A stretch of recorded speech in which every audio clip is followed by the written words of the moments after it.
दोस्तों आज का वीडियो उनके लिए बहुत ही खास होने वाला है जो एस्टेट 2020 एग्जाम के लिए तैयारी कर रहे हैं। आज के इस वीडियो में मैं एस्टेट के लेवल 1, 2 और 3 के 30+ क्वेश्चंस के बारे में बात करूंगा। ठीक है, तो आप वीडियो को अंत तक जरूर देखिएगा क्योंकि इस वीडियो से आपको 30 अलग अलग तरह के क्वेश्चंस को करने का तरीका पता लगेगा। इसके अलावा आप ये मत सोचें कि हमारा लेवल पीआरटी है तो हम टीजीटी या पीजीटी के क्वेश्चंस को क्यों देखें। मैंने आपको अभी बताया कि इसको करने के बाद आप 30 तरह के क्वेश्चंस को आसानी से करना सीख जाएंगे। तो दोस्तों मेरा नाम है राकेश और आप देख रहे हैं अचीवर्स ऑनलाइन क्लासेस। ठीक है, तो आज की इस क्लास में हम सबसे पहले पार्ट को स्टार्ट करेंगे, वो है हमारा लेवल 1 यानी कि पीआरटी। ठीक है, तो दोस्तों लेवल 1 का फर्स्ट क्वेश्चन आपके सामने है 19683 का cube root this is equal to question mark into में 3। इसे सोल्व करना है। तो अगर ऐसा क्वेश्चन आपके पास आता है तो आपको क्यूब आने चाहिए। क्यूब मतलब घन। घन क्या होता है भाई? किसी भी नंबर की पावर 3 उसको हम क्यूब बोलते हैं। ठीक है, और जैसे मैंने लिखा 2 की पावर 3 यानी कि 2 की 3 टाइम मल्टीप्लाई कर दो, आपको किसी भी नंबर का क्यूब यानी कि घन मिल जाएगा। तो आपने ये कहाँ तक याद रखने हैं उसको मैं लिख देता हूँ। 3 का क्यूब 27 होगा, 4 का क्यूब 64 होगा, 5 का क्यूब 125, 6 का क्यूब 216, 7 का क्यूब 343, 8 का क्यूब 512, 9 का क्यूब 729 और 10 का क्यूब 1000। ठीक है दोस्तों, तो आपको एग्जाम में ये 10 तक के क्यूब अगर पता है तो आप इसको आसानी से ट्रिक से कर सकते हैं। कैसे? आप देखिए क्वेश्चन का लास्ट डिजिट क्या है, वो 3 है और 3 जो है वो किसके क्यूब में आता है? तो वो 7 के क्यूब में आता है। देखिए लास्ट के डिजिट की बात कर रहा हूं, अगर 7 का क्यूब करूंगा तो 3 आएगा, वैसा ही क्वेश्चन में भी है। तो आपने क्या करना है, आंसर का इसका जो आंसर आएगा उसका लास्ट डिजिट आपको क्या मिल जाएगा, यहाँ पर 7 मिलेगा। ठीक है, अब उसके बाद आप क्या करो, ये पीछे से 3 डिजिट छोड़ दो। क्यूब रूट में पीछे से 3 डिजिट आपने छोड़ने हैं। फिर जो 2 डिजिट बच गए, क्या बच गया? 19। आप मुझे बताइए 19 यहां पर किसके बीच में आएगा? तो आप कहेंगे 19 यहां पर आएगा। 19 जो है वो 2 और 3 के क्यूब के बीच में, 8 और 27 के बीच में आ रहा है। तो आपने क्या करना है, जो छोटे वाला है इसको आपने आंसर के आगे लगा देना है, यानी कि इसका जो आंसर बनेगा 27। क्लियर? अब उसके बाद आगे का क्वेश्चन एज इट इज लिख दें। अब इससे काटेंगे इसको, ये 9 पे कटेगा तो क्वेश्चन मार्क की वैल्यू हमारे पास कितनी आ जाएगी? 9, यानी कि ऑप्शन नंबर 4 जो है वो इस क्वेश्चन का आंसर आएगा। क्लियर है यहां तक फर्स्ट? तो फर्स्ट क्वेश्चन आपके सामने था, ये ट्रिक थी। और इसको और ज़्यादा आप फास्ट करना चाहें, आप इसको भी ना देखें तो मैं आपको थोड़ा सा हिंट दे देता हूं। अगर किसी भी क्वेश्चन का लास्ट 0 डिजिट आएगा तो उसका आंसर का भी डिजिट 0 ही आएगा। 1 आएगा तो 1 ही आएगा, 4 आएगा तो 4, 5 आएगा तो 5, 6 आएगा तो 6, 9 आएगा तो 9। मैंने क्या बताया यहाँ पे आपको इन शॉर्ट कि अगर किसी भी क्वेश्चन का लास्ट डिजिट इनमें से कोई होगा तो जो आंसर होगा उसका लास्ट डिजिट भी यही होंगे, चेंज नहीं होगा उसमें। चेंज कहाँ होगा? अगर क्वेश्चन का लास्ट डिजिट 2, 3, 7 या 8 आए तब आपके आंसर के लास्ट डिजिट चेंज होंगे। अगर 2 आ गया तो आंसर का लास्ट डिजिट बनेगा 8, 3 आया तो बनेगा 7, 7 आया तो 3 और 8 आया तो आपका बनेगा 2। क्लियर? ये मैंने क्या बात बताई कि अगर आपका कोई भी क्वेश्चन है, जैसे मैंने अभी आपको बताया यहाँ लास्ट डिजिट को देखना था, तो लास्ट डिजिट को अगर मैं देखूं तो लास्ट डिजिट के हिसाब से अगर 3 आ रहे हैं तो क्वेश्चन में अगर 3 आए तो आंसर में लास्ट डिजिट कितना आएगा? 7 आएगा। बस इतनी सी बात मैंने बताई आपको। ठीक है, तो इस तरीके से आपने ये क्वेश्चन करना था। तो आसान है बिल्कुल, आप ध्यान से देखें। उसके बाद जो अगला क्वेश्चन है आपके लिए, नेक्स्ट क्वेश्चन है आपका कि इनमें से कौन सी सबसे छोटी है? फर्स्ट ऑप्शन है 13/16, सेकंड ऑप्शन है 17/21, थर्ड ऑप्शन है 15/19 एंड फोर्थ ऑप्शन है 7/8। ठीक है भाई, उसने पूछा इनमें से सबसे छोटी कौन सी है। तो छोटी निकालने के लिए अब ये नहीं कि हम इसको पॉइंट में कन्वर्ट करें, ठीक है, ये बहुत ज्यादा लंबा समय ले लेगा। तो ट्रिक क्या है इस क्वेश्चन को करने की? आपने क्या करना है, इन दोनों का गैप देखना है। 13 और 16 का गैप कितना है भाई? 3 का गैप है। ठीक है, 17 और 21 का गैप कितने का है? 4 का। 15 और 19 में भी है 4 का। 7 और 8 में है गैप 1 का। क्लियर? इन दोनों का गैप देख लो आप। अब क्या करना है, जो ऊपर वाला नंबर है भाई, ऊपर वाला नंबर क्या है? 13। इस ऊपर वाले नंबर को, जिसको आप अंश बोलते हैं यानी कि न्यूमरेटर बोलते हैं, इसको आप इस 3 से डिवाइड कर दो, और 3 से डिवाइड करेंगे तो 3 चौके 12, 4 पॉइंट कुछ आएगा।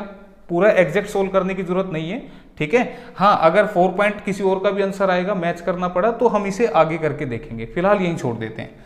इसका ऊपर का नंबर क्या है 17, 17 को इस गैप से डिवाइड करो, 4 पॉइंट कुछ इसमें भी आएगा।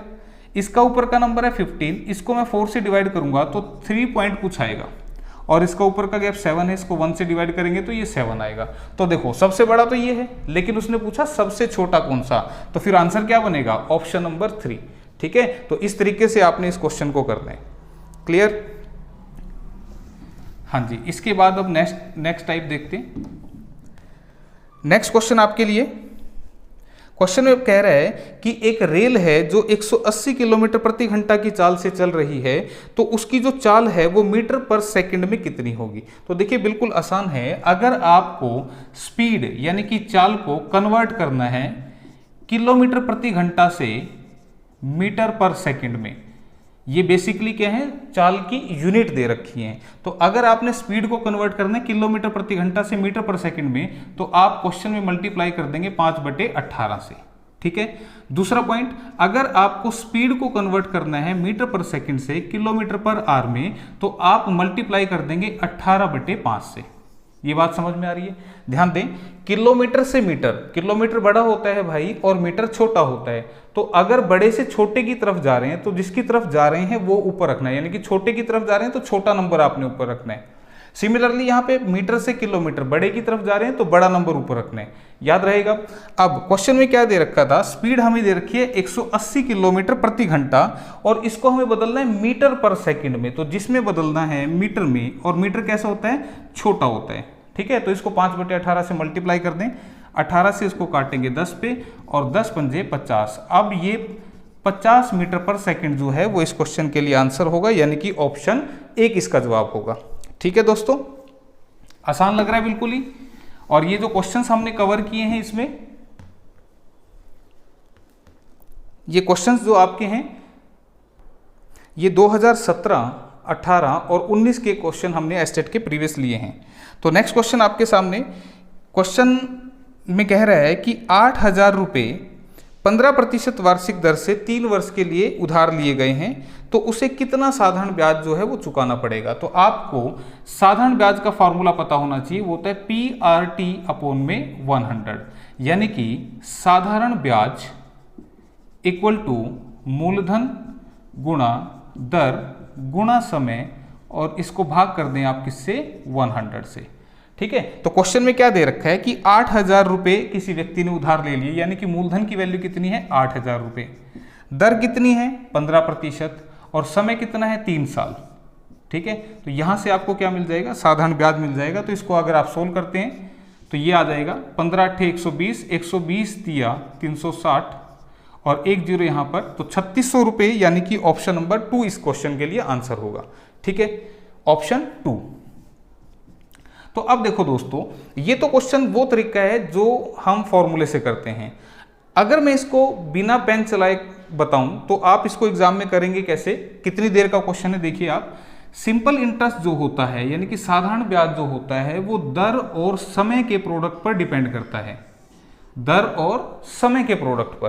ठीक है, मतलब अगर हमारे इस क्वेश्चन में दर यानी कि रेट ऑफ इंटरेस्ट जो है वो 15% है और समय 3 साल है।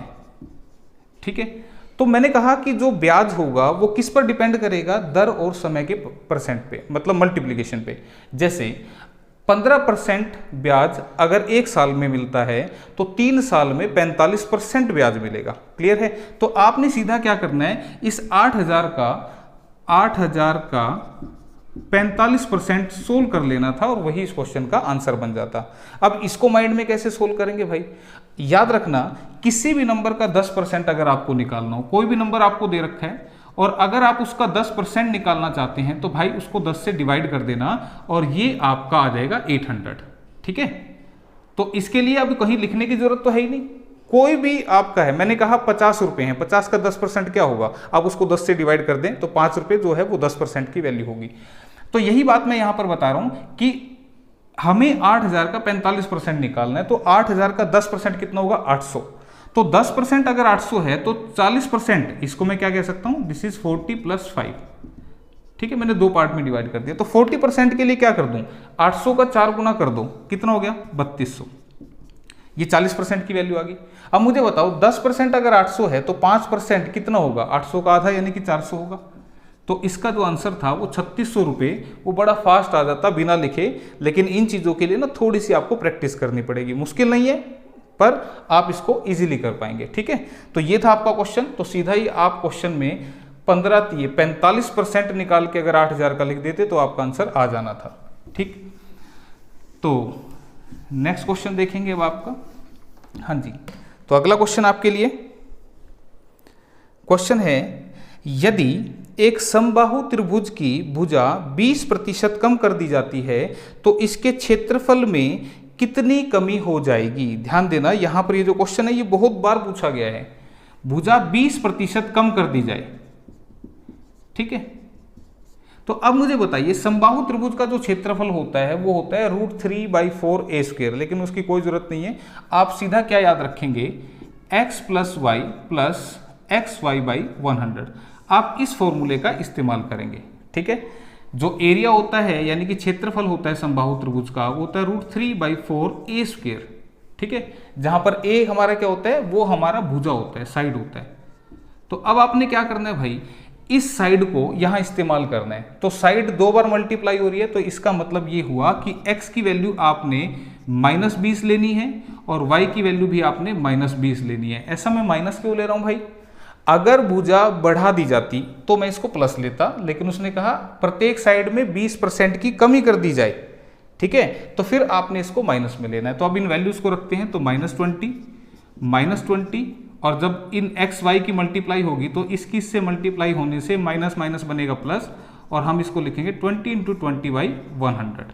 ठीक है भाई, अब इसको हम सोल्व करेंगे तो ये कितना बनेगा, -40 प्लस में 4, दिस इज -36%। क्लियर। और ये माइनस जो है वो क्या शो कर रहा है भाई यहाँ पर, कि जो एरिया है वो कम हो जाएगा। तो यानी कि 36% की कमी होगी। ऑप्शन नंबर 3 जो है वो इस क्वेश्चन के लिए आंसर रहेगा। क्लियर है यहाँ पर। तो ऐसे आप इसको कर सकते हैं, और ये मुंह जुबानी भी हो सकता है भाई, 20 और 20 बना 40 और 2 × 2 बटे 20 × 20 बटे में 100 करेंगे तो ये 4 आएगा। तो आप इसको डायरेक्ट भी कर सकते हैं। क्लियर। तो नेक्स्ट क्वेश्चन आपके लिए। अब अगले क्वेश्चन को सिखाने के लिए मैं एक छोटा सा एग्जांपल आपको समझाता हूं कि मान लो अगर ऐसा क्वेश्चन आ जाए, ये मैंने एक छोटा सा क्वेश्चन लिखा, ठीक है, इसको अगर आप समझ गए तो एग्जाम का क्वेश्चन आप इजीली कर पाएंगे। तो इस क्वेश्चन को हम कैसे सोल्व करते हैं भाई, देखो ये क्वेश्चन हमेशा नीचे से सोल्व होगा, यानी कि इसमें ये वाला पोर्शन सोल्व करना है हमने। इसको कैसे सोल्व करते हैं, देखो 2 एकम 2 और 1 प्लस करेंगे तो कितना बनेगा, 3/2। आप इसको ऐसे एलसीएम लेके सोल्व करेंगे तब भी बात वही आएगी। ठीक है, 2 + 1 यानी कि 3/2। तो आप इतना मत लिखें, सीधा क्या करें, 2 एकम 2 और 1 3/2। अब ये क्वेश्चन क्या बन गया, देखो ये ऐसा बन गया 1 + 1/3/2। तो इसको जब सोल्व करूंगा तो ये 1 + 1/3/2 ऐसे है, तो इसको मैं लिखूंगा 1 + 2/3, यानी कि ये चीज पलट जाएगी। तो इसको मैंने पलटा तो ये क्या बन गया 2/3। ठीक है, अब फिर से सोल्व करूंगा तो 3 एकम 3 और 2 5/3। ये फिर से अब क्वेश्चन में बन गया 1 + 1/5/3। ऊपर जाएगा तो फिर से क्या बनेगा 3/5। तो 5 एकम 5 और 3 8/5। ये ऊपर जाएगा तो फिर से क्या बन जाएगा 5/8। तो क्वेश्चन का आंसर कितना आ रहा है 5/8। अब हो सकता है किसी को ये चीज मुश्किल लगी हो, तो मैं अब इसका एक आसान सा ट्रिक बताता हूं। ट्रिक क्या है भाई, देखो ट्रिक आपने क्या करना है, क्वेश्चन के लिए आप इस क्वेश्चन में जो सबसे नीचा बेस का पार्ट है, सबसे नीचे कौन सा पार्ट है 1/2, इसको आप लेके चलिए। 1/2 को आप कैसे लिखें, यहां 1 लिखें और यहां पे 2 लिखते हैं। ठीक है, अब आपने क्या देखना है, ये 1 कितनी बार दिख रहा है 1 2 3। ध्यान रखना कौन से वाले 1 की बात कर रहा हूं, जिसके आगे प्लस का निशान है। ठीक है, जिसके आगे प्लस का निशान है उस वाले 1 की बात कर रहा हूं। तो कितनी बार है 1 2 3। तो आपने यहां पर अब 3 बार प्लस करना है। कैसे प्लस करना है, देखो 1 + 2 कितना बनेगा 3। ये एक बार प्लस कर दिया, पहले मैंने किसको किया, इन दोनों को प्लस किया। अब इन दोनों को प्लस करो, 2 + 3 कितना बनेगा 5। ये दूसरी बार प्लस किया। फिर 3 + 5 कितना बनेगा 8। ये तीसरी बार प्लस किया। क्लियर है यहां तक। मैंने क्या बताया, जिसके आगे प्लस है उतनी बार प्लस करना है, तो 3 बार प्लस था तो 3 बार प्लस कर दिया, तो यहाँ पर हमने ये मिला हमें। अब आपने आंसर में क्या करना है भाई, देखो जो लास्ट का सेकंड और थर्ड है इसमें इसको पहले लिख दो और इसको बाद में लिख दो, और यही आपका क्या बन जाएगा, आंसर। क्लियर, बात समझ में आ गई। देखो 5/8 आंसर था, आपके सामने आ गया। अब एक पॉइंट और थोड़ा सा ध्यान रखना, अगर ये क्वेश्चन ऊपर 1 से स्टार्ट है और ऐसे शुरू है तब तो आप इसको ऐसा करें, लेकिन अगर बाई चांस ऊपर ये ना होता, अगर ये ना होता, क्योंकि ऐसा एग्जाम में पूछा है, अगर ये ऊपर 1 नहीं है, क्वेश्चन में 1 प्लस करके ही शुरू हुआ, तो आप इसको 3 बार तो ऐसे करें, लेकिन आंसर फिर ऐसे मत लिखना। अब आंसर को कैसे लिखना है भाई, अगर ऐसा क्वेश्चन हो तो अब थर्ड वाले को पहले लिखना और इस सेकंड वाले को बाद में लिखना। बस इतना सा पॉइंट याद रखना, ट्रिक से बड़ा फास्ट होगा। अगर ऊपर 1 ना लिखा हो, यानी कि 1 प्लस से ही स्टार्ट हो, तो उस सिचुएशन में राइट वाले को पहले लिखना और लेफ्ट वाले को नीचे लिखना। देखो यहाँ पे ये वेरीफाई भी हो रहा है। अब इसको कैसे अप्लाई करना है, क्वेश्चन से देखते हैं। ठीक है, क्वेश्चन से ये और ज्यादा अच्छे से समझ में आ जाएगा। देखो एग्जाम में क्या क्वेश्चन आया था, क्वेश्चन था 1 प्लस 1 अपॉन में 1 प्लस 1 अपॉन में 1 प्लस 1/2। क्लियर है, ये क्वेश्चन एग्जाम में आया था। अब देखो हम ट्रिक लगाते हैं। ट्रिक से मैंने अभी क्या समझाया आपको कि ये कितनी बार प्लस है, 3 बार, तो 3 बार हमने सोल्व करना है। शुरू कहाँ से होगा, यहाँ से होगा, तो आप क्या लिखेंगे, 1 लिखो फिर 2 लिखो। अब 3 बार करने के लिए 1 और 2 कितने होते हैं, 3, एक बार प्लस कर दिया, फिर दूसरी बार फिर प्लस करो, 3 और 2 कितने होंगे, 5, तीसरी बार फिर प्लस करो, 5 और 3 कितने बनेंगे, 8। क्लियर, फिर मैंने क्या बताया था, अगर क्वेश्चन के ऊपर कुछ नहीं हो, क्वेश्चन के ऊपर कुछ नहीं हो तो राइट वाला पहले आएगा और लेफ्ट वाला बाद में आएगा। तो 8/5 दिख रहा है कहीं, ऑप्शन नंबर 3 में दिख रहा है, तो ऑप्शन 3 इस क्वेश्चन के लिए आंसर होगा। तो देखो कितना फास्ट हो गया ये, पर ध्यान रखना अगर इसके ऊपर ये लिखा होता तो फिर लेफ्ट वाला पहले और राइट वाला बाद में। ठीक, हाँ जी, तो ये आपका क्वेश्चन था। नेक्स्ट क्वेश्चन के लिए बात करते हैं। नेक्स्ट क्वेश्चन आपका है, यदि किसी भिन्न के अंश में 200% की वृद्धि कर दी जाए तथा इसके हर में 350% की वृद्धि कर दी जाए तो 5/12 जो है वो प्राप्त होता है। मूल भिन्न क्या है, भिन्न क्या होता है भाई, जो ऐसे बटे में हो उसको आप भिन्न बोलते हैं। इसको आप बोलते हैं अंश यानी कि न्यूमरेटर, और इसको आप बोलते हैं हर यानी कि डिनोमिनेटर। ठीक है, अब 200% किसी चीज में बढ़ाना वो क्या होता है, देखो 200% का मतलब क्या होता है, प्रतिशत जब भी हटता है नीचे 100 लगता है। इसका मतलब कोई चीज पहले 100 थी, अब वो 200% होने से यानी कि 200 बढ़ गई, तो इसका मतलब वो 100 थी और 200 बढ़ गई, तो अब वो कितनी हो गई, वो 300 हो गई। क्या ये बात समझ में आ रही है, क्लियर। तो अगर किसी चीज को मैं 200% बढ़ाऊंगा तो आप क्या करो, 100 में उस 200 को जोड़ दो, ठीक है, तो वो कितनी होगी, 300% होगी। तो आपने यहाँ पे 100 में जोड़ के लिख देना है, क्लियर। फिर उसने कहा और उसके हर में 350% वृद्धि कर दूं, तो 350% वृद्धि का मतलब 100 में 350 बढ़ जाना, तो कितना हो गया 450। तो आपने इसको ऐसे लिख देना है गुना करके, ठीक है। अगर बढ़े तो 100 में जोड़ के लिख देना और अगर घटे तो फिर 100 में से माइनस करके लिखना है, क्लियर है। अब ऐसा करने से जो भिन्न है वो कितना प्राप्त होगा, 5/12। अगर इस भिन्न के साथ मैं ऐसे ही बढ़ा दूं तो हमें जो आंसर मिलेगा वो बनेगा 5/12। तो अब पूछ रहा था भिन्न क्या थी, तो इसको काट लो, इससे कटेगा ये 15 दूनी 30, 15 तिये 45। यहाँ तक समझ में आया। अब ध्यान रखना अगर बराबर आ जाए तो सिर से सिर काटा जा सकता है, पैर से पैर काटे जा सकते हैं।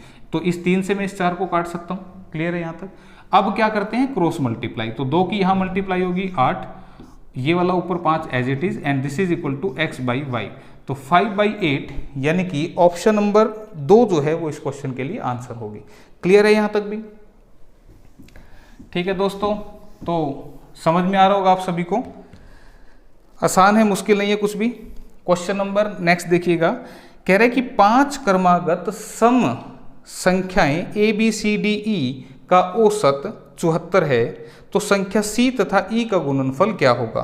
तो यहाँ पे जो आंसर दे रखे हैं वो मैं लिख देता हूँ 5538, सेकंड ऑप्शन जो दे रखा है 5616, थर्ड ऑप्शन जो है 5928, फोर्थ ऑप्शन 5772।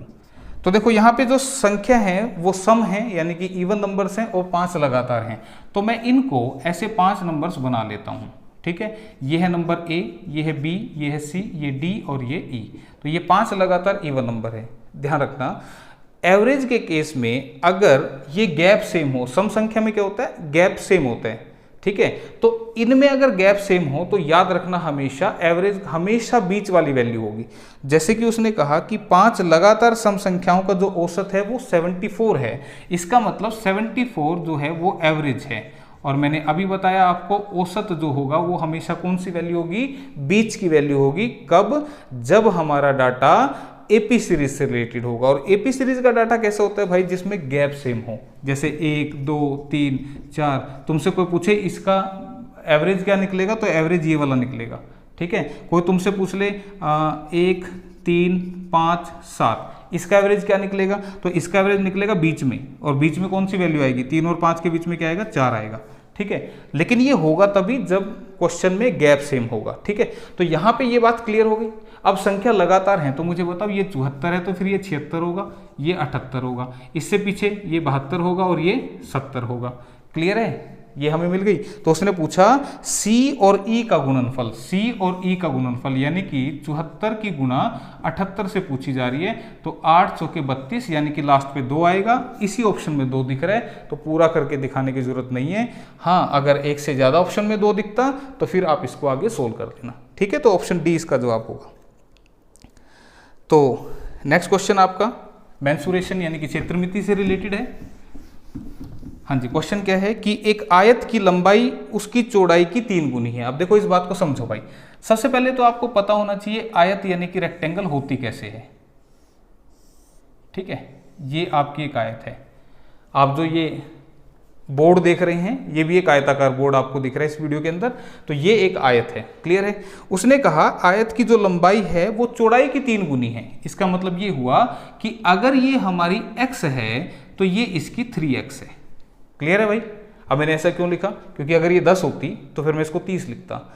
अगर ये हमारी x है तो मैं इसको 3x लिख रहा हूं।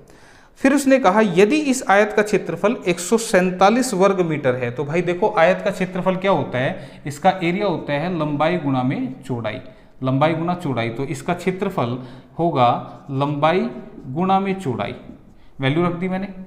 और ये क्वेश्चन में किसके बराबर दे रहा है, 147 के बराबर। तो क्वेश्चन की स्टेटमेंट पढ़नी है आपने ध्यान से। तो अगर इसकी वैल्यू 147 है तो 3 से इसको काट दो भाई, 3 चौके 12, 3 में 27। एक्स स्क्वायर की वैल्यू 49 आएगी और यहां से x कितना आ जाएगा, इस 49 का रूट यानी कि 7 आ जाएगा। क्लियर। इसका मतलब अगर x की वैल्यू 7 है तो मुझे बताओ ये वाली साइड कितनी हो गई, 21 हो गई। ये वाली साइड कितनी हो गई, 7 हो गई। तो लंबाई मिल गई हमें, चौड़ाई मिल गई। उसने पूछा क्या था, इसका परिमाप कितना होगा। तो भाई परिमाप क्या होता है, पेरीमीटर जिसको इंग्लिश में बोलते हैं, सभी साइड को टोटल करके बता दो, जोड़ के बता दो, वो इसका परिमाप होगा। यानी कि ये वाली साइड प्लस ये वाली साइड, ये वाली साइड प्लस ये वाली साइड, तो इनको सबको ऐड करूंगा तो परिमाप क्या होगा। अगर फार्मूले से लिखना चाहें तो ट्वाइस ऑफ l + b का फार्मूला होता है, ठीक है। फार्मूला नहीं याद आए एग्जाम में तो जरूरी भी नहीं है। 21 और 21 कितने बन गए, 42, 42 और 7 और 7 14, तो कितने बन गए, 56। क्लियर। तो 56 जो है आपका आंसर, यानी कि ऑप्शन नंबर ए जो है वो इस क्वेश्चन के लिए आंसर आएगी, ठीक है। तो 56 मीटर। तो इसके बाद लास्ट क्वेश्चन की बात करते हैं, ठीक। लास्ट क्वेश्चन आपका है 9/4 की पावर x 8/27 की पावर x - 1 इक्वल टू 2/3। अगर ऐसा हो तो आपको बताना है x की वैल्यू क्या होगी, ठीक है भाई। तो देखो अगर ऐसा क्वेश्चन आपको एग्जाम में मिले तो आपने क्या करना है, यहाँ 2/3 आ रहा है तो इधर भी 2/3 बना लेना, ठीक है। सर्ड्स एंड इंडिसेस, घातांक एवं करनी चैप्टर का क्वेश्चन है। तो इसको कैसे बनाएंगे, देखो इसको यहाँ पर ये उल्टा दिख रहा है। देखो हमें क्या बनाना है, 2/3, इससे तो बन जाएगा लेकिन ये उल्टा है। तो मैं इसको पहले सीधा करता हूँ, इसको मैं क्या लिखूंगा, 4/9 लिखूंगा, ठीक है। अगर मैं इसको पलट रहा हूं तो ध्यान रखना इसकी पावर को जो साइन है वो भी चेंज हो जाएगा। ये प्लस की है तो ये माइनस की हो जाएगी, और अगर ये माइनस होती तो ये प्लस हो जाती, इसको पलटने से। इसको तो मैं पलटू नहीं, ये तो सीधा ही रखा हुआ था, ठीक है। अब इस 4/9 को मैं क्या लिख सकता हूं, 2 की पावर 2, और इस 9 को मैं लिख सकता हूं 3 की पावर 2। क्लियर है भाई। ठीक है। अब इसके भी सिर पे भी 2 है, इसके भी सिर पे भी 2 है, तो इन दोनों के सिर का 2 जो है उसको बाहर ले लेते हैं। तो मैं इसको लिख रहा हूँ दिस इज -2x। इसके सिर पे भी 2 था, इसके सिर पे भी 2, तो 2 को बाहर लिख दिया और x माइनस पहले से लिखा हुआ है। इसको क्या लिखूंगा, ये 8 जो होता है वो 2 की पावर 3 होता है। 8 जो होता है 2 गुना 2 गुना 2 यानी कि 2 की पावर 3। इसी तरह से 27 जो होता है वो 3 की पावर 3 होता है। तो इनके सिर पे इसके भी 3 लिखा हुआ है, इसके भी 3 लिखा हुआ है, तो 3 बाहर लिख दो, x माइनस 1 पहले से है इक्वल टू 2/3। यहां तक बात समझ में आ गई। अब क्या करना है भाई, इसको मिटा लेते हैं यहां से। अब आपने क्या करना है, ध्यान रखना, अगर बेस सेम हो तो पावर को ऐड कर देते हैं। मतलब इस बात का क्या, अगर मैं कहूं कि x की पावर 2 इंटू एक्स की पावर 3, तो ये x की पावर 5 बन जाएगा। इसका मतलब ये हुआ कि x 2 बार यहां मल्टीप्लाई हो रहा है, 3 बार यहां, तो x टोटल 5 बार मल्टीप्लाई हो रहा है। तो यहां पर जैसा बेस सेम है तो हम क्या लिखेंगे इसको, 2/3 की पावर, बेस सेम है तो पावर ऐड कर दो, -2x, ठीक है, प्लस में 3x और इसकी मल्टीप्लाई करेंगे तो -3, ठीक है भाई। और यहाँ पे ये 2/3 लिखा हुआ है। इसको भी अगर लिखना चाहो तो ऐसे लिख सकते हैं, एक बार लिखा हुआ ना ये, तो हमने इसकी पावर क्या रख दी, 1 रख दी। क्लियर। तो अब देखो, दोनों साइड अगर बेस इक्वल हो जाए बराबर में तो आप पावर को इक्वल रख सकते हैं, यानी कि माइनस का 2x प्लस में 3x -3 इक्वल टू 1। अब इस 2x को 3x में जब हम सोल्व करेंगे तो ये बनेगा x -3 इक्वल टू 1 और x इक्वल टू ये उधर जाके क्या बना देगा, 4। तो 4 इस क्वेश्चन के लिए आंसर होगा। क्लियर है यहां तक। तो इतना लिखने की आवश्यकता नहीं थी आपको, अगर आपका कंसेप्ट क्लियर है। मैंने इतना क्यों बता दिया, क्योंकि आपको हो सकता है कंसेप्ट ना आप पता हो। तो अगर आपका कंसेप्ट क्लियर है तो आप इतना ना लिखें, आप सीधा क्या लिखें, यहां पर ये 2/3 और इसकी पावर क्या होगी, -2x, तो ये वाला स्टेप आ जाएगा। इसको क्या लिखेंगे, 3x - 3 ये लिखेंगे, और इक्वल टू इसकी पावर क्या है, 1 लिखेंगे। क्लियर। इस तरीके से आपने करना था। तो ये हमारे पीआरटी के क्वेश्चन थे। तो अब आगे देखते हैं हम नेक्स्ट लेवल, यानी कि आपका टीजीटी लेवल। तो दोस्तों, उम्मीद करता हूं कि आप लोगों को क्वेश्चन समझ में आ रहे होंगे। अगर वीडियो अच्छा लग रहा है तो यार लाइक कर दो, और नीचे कमेंट बॉक्स में लिख के जरूर बताना कि कैसे आपको वीडियो लग रहा है। इस वीडियो के माध्यम से मैं जस्ट आपको ये बताना चाह रहा हूं कि एस्टेट के अलग अलग लेवल में किस तरह के क्वेश्चंस आते हैं और किस तरह से हमें उन्हें अटेम्प्ट करना है। तो टीजीटी लेवल के बारे में बात करते हैं, लेवल 2। तो पहला क्वेश्चन आपके सामने जो है कि एक त्रिभुजाकार खेत की भुजाएं क्रम से 20 मीटर, 21 मीटर तथा 29 मीटर हैं। इस खेत पर 15 रुपये प्रति वर्ग मीटर की दर से फसल काटने का खर्च कितना होगा। तो क्वेश्चन में क्या दे रहा है कि एक खेत है, और खेत जो है वो त्रिभुज के आकार का है, जिसकी साइड्स आपको जो दी जा रही हैं वो 20 मीटर, 20 मीटर, 21 मीटर और 29 मीटर है। क्लियर। और इसमें कह रहा है कि अगर हमें इस पर फसल काटनी है 15 रुपये प्रति वर्ग मीटर की दर से, तो उसका खर्चा कितना होगा। तो देखो ध्यान से दोस्तों, समझने की बात है यहाँ पर, जो फसल होगी वो कहाँ पर होगी, इसके एरिया पर ही तो होगी, क्योंकि फसल तो इस पर ही काटनी है। तो इस एरिया पर फसल हमें काटनी है, तो इसका एरिया कितना होगा, सबसे पहले हमें ये फाइंड आउट करना होगा। क्लियर। अब त्रिभुज का एरिया निकालने के लिए भाई सबसे पहले तुम्हें क्या काम करना है, आपने देखना है कि ये जो 3 साइड है 20, 21 और 29, क्या इनसे हमारा एक ट्रिपलेट बन रहा है। ठीक है। ट्रिपलेट क्या होता है भाई, समकोण त्रिभुज के अंदर एक ट्रिपलेट होता है। और ट्रिपलेट क्या होता है, बिल्कुल सिंपल सी बात, अगर किसी को पहले से नहीं भी पता तो ट्रिपलेट वो होता है भाई, छोटी साइड का स्क्वायर, जो दोनों छोटी है उनका स्क्वायर करके ऐड कर दें, अगर वो बड़ी साइड के स्क्वायर के बराबर आ गया तो ये हमारा ट्रिपलेट बन जाएगा। ठीक है। और जो इस बात को सेटिस्फाइड करते हैं, आपने पाइथागोरस थ्योरम सुनी होगी, तो ये वही है भाई, पाइथागोरस थ्योरम है। ठीक है। तो ट्रिपलेट से हम इसको चेक करते हैं। तो 20 का स्क्वायर होता है भाई 400, 21 का होता है 441 और 29 का होता है 841। तो इसको जब मैं ऐड करूंगा तो 841 बराबर है 841। तो ये बात अगर सेटिस्फाइड हो रही है तो मैं कहूंगा कि यहां से ये ट्रिपलेट बन रहा है। ठीक है। और ट्रिपलेट लगता है हमेशा समकोण त्रिभुज में। ठीक है। तो यहां से हम डायरेक्टली एरिया, अगर ये सेटिस्फाइड होता है तो डायरेक्टली इसका जो एरिया है, क्षेत्रफल जो है, वो हम कैसे निकालेंगे, हाफ इनटू दोनों छोटी साइड का प्रोडक्ट। तो दोनों छोटी साइड हमारी क्या है, 20 और 21। ध्यान रखना बड़ी साइड नहीं लेनी।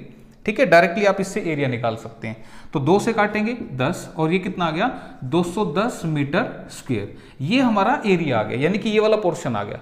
अब खर्च कैसे निकलेगा, उसने कहा 15 रुपये प्रति वर्ग मीटर की दर से। तो खर्च कैसे निकलेगा, 1 वर्ग मीटर का रेट 15 है, तो 210 वर्ग मीटर का स्क्वायर, इसका रेट कितना होगा? तो कर दो मल्टीप्लाई, 15 0 0, 15 एकम 15, 15 दूनी 30 और 1 31, 3150 रुपये। तो कौन सा ऑप्शन दिख रहा है भाई? ऑप्शन 3 यहाँ पर इसका आंसर दिखाई दे रहा है। तो बिल्कुल आसान था, ठीक है। तो इस तरीके से करें आप। हाँ जी, नेक्स्ट क्वेश्चन देखेंगे अभी। हाँ जी, नेक्स्ट क्वेश्चन आपके सामने।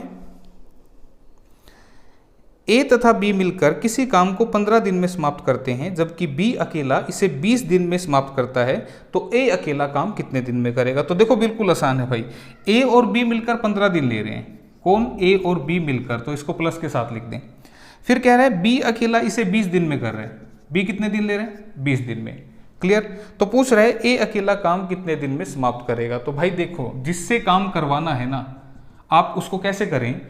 आप कुल काम को डिवाइड कर दें उसके एक दिन के काम से, ठीक है। जिससे काम करवाना, जैसे ए से काम करवाना है तो ए के लिए कुल, ए का कुल पूरा टोटल काम निकाल लो और ए के एक दिन के काम से उसको डिवाइड कर दें, तो आपका आंसर आ जाएगा। अब कैसे, ये चीजें कैसे मिलेंगी? आपने सबसे पहले क्या करना है? इन दोनों का एलसीएम लेना है, ठीक है। इन दोनों का एलसीएम कितना आएगा? 60। फटाफट कैसे लोगे? 20 का पहाड़ा, बड़े नंबर का पहाड़ा पढ़ो, 20 एकम 20, इसके पहाड़े में नहीं आता। 20 दूनी 40 नहीं आता। 20 तिया 60, 60 इसके पहाड़े में भी आता है, ठीक है। अब 60 से 15 को भाग करो 4 पे, 60 से 20 को भाग करो 3 पे, ठीक है। ये है हमारा कुल काम, टोटल वर्क, और ये है हमारा एक दिन का काम, एक दिन का काम। तो इसको याद रखना, क्लियर। अब ए अकेला पूरा काम कितने दिन में करेगा? तो काम क्या करवाने ए से? 60, कुल काम लिख दो। फिर एक दिन का काम, किसका? ए का। तो ए एक दिन में कितना काम करता है? अब मुझे बताओ, ए और बी मिलकर तो 4 कर रहे हैं, जिसमें से बी 3 कर रहे हैं, तो फिर ए कितना कर रहा है? ए तो एक ही काम कर रहे हैं ना एक दिन में, क्लियर। तो 60 दिन इस क्वेश्चन के लिए आंसर होगा। नहीं समझ में आ रहा तो फिर से एक बार देख लो। ए और बी मिलकर एक दिन में 4 रोटी खा गए, जिसमें से बी ने खाई थी 3 रोटी, तो फिर एक रोटी कौन खा के गया होगा? ए खा गया होगा। तो ए का एक दिन का काम यहां से डिवाइड कर दें 60। बी का पूछता तो 60 बटे में 3, फिर 20 दिन आ जाता। तो आपका जो ऑप्शन है, ऑप्शन 1 इस क्वेश्चन का आंसर है, क्लियर। तो कुछ डिटेल मैंने आपको समझा दी है, हालांकि इनके बारे में और ज़्यादा अच्छे से बात करेंगे जब हम इनके चैप्टर्स को पढ़ेंगे अलग अलग, ठीक है। तो पहले बेसिक समझाते हैं, उसके बाद फिर क्वेश्चंस। तो अब देखो क्वेश्चन में क्या कह रहे हैं कि एक बस तथा एक कार की चालों का अनुपात 6:7 है। यानी कि एक बस है और एक कार है, इनकी चाल का अनुपात कितना है? 6:7। ये क्या है? इनकी चाल है, यानी कि स्पीड है। इसका मतलब ये 6 की स्पीड से चल रही है और ये 7 की स्पीड से चल रही है। यदि कार 4 घंटे में 364 किलोमीटर की दूरी तय करती है, तो बस की चाल कितनी होगी? अब कार के बारे में बात कर रहे हैं। जो कार है वो 364 किलोमीटर जा रही है 4 घंटे में, तो हम क्या करेंगे? दूरी बटे में अगर समय कर देंगे तो आपके पास क्या आ जाएगी? चाल आ जाएगी। किसकी आ जाएगी? और ये कार की आ जाएगी। तो कैसे करना है? दूरी कितनी चली? 364 किलोमीटर, कितने समय में? 4 घंटे में। तो 4 में 36, 4 एकम 4, तो 91 किलोमीटर प्रति घंटा। क्यों ऐसा क्यों लिखा? क्योंकि दूरी जो थी वो किस में थी? किलोमीटर में थी, और समय किस में था? घंटे में था। इसलिए जो चाल आएगी वो किलोमीटर प्रति घंटा में आ जाएगी। यानी कि हमें कार की चाल पता लग गई। तो पूछ रहा बस की चाल क्या होगी? तो मुझे बताओ, कार की चाल इसमें 7 है, लेकिन इसके हिसाब से 91 है। तो 91 कब बना होगा? जब मैं इसको 13 गुना कर दूंगा। 7 को 13 गुना करूंगा तो 91 बनेगा ना। तो भाई रेशियो तब सही रहेगा जब इधर 13 से गुना हुआ तो इधर भी 13 से गुना कर दो, ठीक है। तो 13 छिके 78 किलोमीटर प्रति घंटा इस क्वेश्चन का आंसर, यानी कि ऑप्शन 3 जवाब होगा, ठीक है भाई। तो आसान था क्वेश्चन, आसान ही आएंगे आपके। नेक्स्ट क्वेश्चन देखिए आपका। 7 संख्याएं दी गई हैं, पहली 4 संख्याओं का औसत है 4, अंतिम 4 का औसत है 4 और सभी 7 संख्याओं का औसत है 3, तो चौथी संख्या क्या होगी? ठीक है। अब देखो भाई, ये औसत शब्द क्या होता है? औसत का मतलब होता है समान रूप से देना, समान रूप से देना, ठीक है। बस इतना सा समझो, औसत का मतलब है बराबर। उसने कहा कि 7 संख्याओं का औसत, संख्या कितनी है? 7, तो 7 संख्याओं का औसत कितना है? एवरेज, वो कितना है भाई? 3 है। इस बात का मतलब क्या है? मैं अभी आपको क्या समझा रहा हूं, औसत का मतलब है समान रूप से देना। अगर संख्या 7 है 7 संख्याएं, और सभी को हमने 3-3 देना है, तो उनके पास कितना चला जाएगा? 7 गुना 3, उनके पास चला जाएगा 21। क्या ये बात समझ में आई? क्लियर है? अब उसने कहा कि पहली जो 4 संख्या है उनका औसत है 4। इसका मतलब पहले 4 नंबर और सभी के को 4-4-4 देना है, तो इनको कितना दिया जाएगा? 16। फिर कह रहा है अंतिम 4 संख्याओं का औसत भी कितना है? 4-4 है, तो इनको भी 4-4 देना है सबको, तो इनके पास कितना चला जाएगा? 16। तो पहली 4 और अंतिम 4 टोटल 8 संख्या होगी भाई, इनके पास कितना चला गया? 32। अब देखो भाई 1 2 3 4 5 6 7 संख्या 7 थी, उसने कहा पहली 4 संख्या और अंतिम 4 संख्या, तो भाई ये एक संख्या ऐसी है जो इधर से भी आ गई इधर से भी आ गई, तभी तो हमारे यहाँ पर टोटल 8 संख्याओं का बन गया। ठीक है, तो ये संख्या एक फालतू हो गई, थी तो 7 और हो गई 8। तो यहाँ पर इस 32 में एक संख्या 2 बार जुड़ी है, तो आप इस 32 में से अगर 21 को माइनस कर दोगे तो आपके पास ये जो 11 बचेगा, ये आपकी कौन सी संख्या होगी? चौथी संख्या। ठीक है, ये होगी आपकी चौथी संख्या। तो ऑप्शन नंबर 3 जो है वो इस क्वेश्चन के लिए आंसर होगा। बिल्कुल आसान सा था, तो इस तरीके से आप कर सकते हैं। ठीक, अगर आपको थोड़ा सा कंसेप्ट अगर और ज़्यादा देखना है इसका, एक तरीका तो ये हो सकता है, लेकिन ये और भी ज़्यादा शॉर्ट हो जाएगा। कैसे हो जाएगा? आप इसको कैसे समझ सकते हैं कि ये 2 तरह के क्वेश्चन आते हैं इसमें। ठीक है, एक तो टाइप ये बनता है और एक इसका टाइप ऐसा बनता है भाई 4 5 6 7, पहली 3 संख्या अंतिम 3 संख्या, तो इसमें एक बच जाएगी, इसमें एक बचती है और इस वाले में एक ज़्यादा हो जाती है। तो ऐसे क्वेश्चन का इनका जो फॉर्मेट है वो क्या है, और ज़्यादा ट्रिकी कैसे कर सकते हैं? उसने कहा जो पहली 4 संख्या है उनका औसत 4 है, तो हमारा औसत तो 3 चल रहा था, औसत तो 3 चल रहा था ना। वो कह रहा है पहले 4 नंबर का औसत कितना है? 4 है, तो 4 से 3 क्या हो गया? 1 कम हो गया, तो इसका मतलब -4 यहां पर हो गया। क्लियर है यहां तक बात? फिर जो आखिरी 4 हैं उनका औसत भी क्या है? अच्छा, ये माइनस नहीं भाई, इसको एक काम करना, इससे कंपेयर करना है, तो ये एक ज्यादा हो गया, तो यहाँ पे +1 करेंगे, तो 4 × 1 करेंगे तो ये 4 हो गया। क्लियर है? अब यहाँ पे जो आखिरी 4 नंबर थे उनका औसत भी 4 हो गया, तो इससे क्या हो गया? एक ज्यादा हो गया ना, तो इनके पास भी एक ज्यादा है, तो 4 की गुणा इससे करेंगे तो ये 4 हो गया, तो ये कितना बन गया? 8 बन गया। क्लियर है? पिछले वाला मेथड कर लेना, अगर इसमें दिक्कत आ रही है तो मैं जस्ट बता रहा हूं आपको कि ये ऐसे भी हो सकता था। तो अब अगर संख्या ज्यादा हो तो आपने क्या करना है, इस एवरेज में इस +8 को ऐड कर देना, और ये जो है ये 4th वाला नंबर आ जाएगा, ये वाला जो नंबर है ना आपका, ये वाला आ जाएगा सीधा। जबकि इस वाले केस में क्या होता है, ये अगर प्लस का बचता है तो इसमें से इसको माइनस करते हैं, उल्टा होता है यहाँ पे, यहाँ प्लस का बचा तो प्लस होगा, माइनस का बचा तो माइनस होगा। इतना सा ध्यान रखते हैं इसके लिए। क्लियर है? चलो और ज़्यादा डिटेल में फिर बाद में बात करेंगे इसके बारे में। तो अगर किसी को ये वाला मेथड मुश्किल लगा हो तो वो पीछे वाला कर लेना, वो ज़्यादा आसान लग रहा होगा। हाँ जी, नेक्स्ट क्वेश्चन देखिए। उसने कहा 1 से 100 के मध्य ऐसी कितनी संख्या हैं जो 7 से पूरी कटेंगी?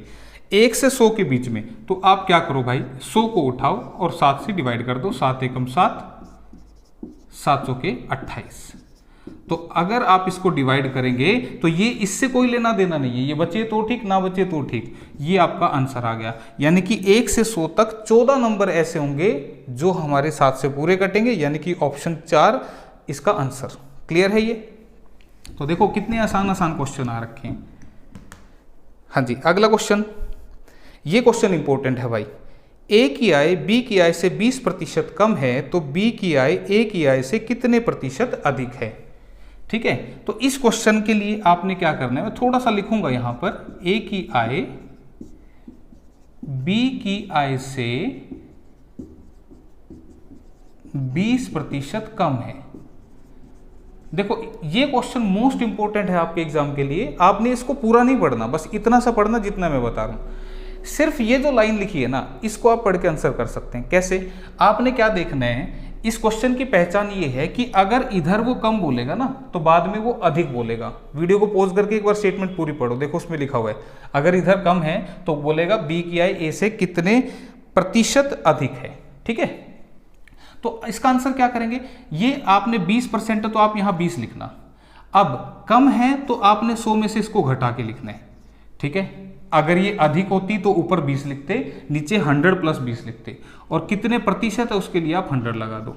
तो 20 बटे में 80 गुणा में 100, 20 चौके 80, 4 25 100, आंसर इज 25%। ठीक है, तो 25% यानी कि ऑप्शन 2 इसका आंसर होगी। तो बिल्कुल आसान है और मोस्ट इंपॉर्टेंट है ये क्वेश्चन। क्लियर? चलिए भाई, समझ में आ रहा होगा। So this classes are sponsored by achievers academy of Nisha Sharma. तो यार प्लीज लाइक जरूर कर देना, ठीक है, अच्छा लग रहा है तो। हाँ जी, नेक्स्ट क्वेश्चन देखिएगा। नेक्स्ट क्वेश्चन कह रहे हैं कि वह छोटी से छोटी संख्या ज्ञात कीजिए जिसमें 12, 15, 20 और 54 से भाग देने पर प्रत्येक स्थिति में 8 शेषफल मिले। इसके ऑप्शन जो है मैं एक बार लिख दूं, 504, 540, 546 and fourth option is 548। Clear? तो अब मुझे बताओ, उसने क्या पूछा, एक ऐसा नंबर बता दो जिसे इनसे जब डिवाइड करूं ना तो वो हमेशा 8 रिमाइंडर आपको दे दे, 8 शेष दे दे। तो इसका मतलब इन्हीं में से तो कोई नंबर होगा। ठीक है, इन्हीं में से कोई नंबर ऐसा है जिसको मैं 12 से डिवाइड करूं या इससे करूं, किसी से भी करूं, वो हर बार 8 देगा। ठीक है, अब एक छोटा सा एग्जांपल बताता हूं आपको। मुझे बताओ 17 एक ऐसा नंबर है जिसे जैसे ही मैं 5 से डिवाइड करूं ये कितना शेष देता है आपको? 2 देता है। ठीक है, मैंने कहा 17 एक ऐसा नंबर है जैसे 5 से डिवाइड करूंगा तो कितना शेष देगा? 2 शेषफल, यानी कि 2 रिमाइंडर देगा। तो अगर इस 17 में से मैं 2 माइनस कर दूं तो क्या ये वाला जो नंबर बचेगा वो 5 से पूरा डिवाइड नहीं होगा? बिल्कुल होगा। तो आपने यही करना था भाई, ये नंबर इनसे डिवाइड करने पे 8 शेष दे रहे हैं तो आप इनमें से 8 निकाल लो। ठीक है, जैसे ही 8 निकालेंगे तो ये कितना बनेगा? 540। ठीक है, इसमें से निकालोगे तो 538, इसमें से निकालोगे तो 532 और इसमें से निकालोगे 8 6 14 9, ये बनेगा 496। क्लियर है?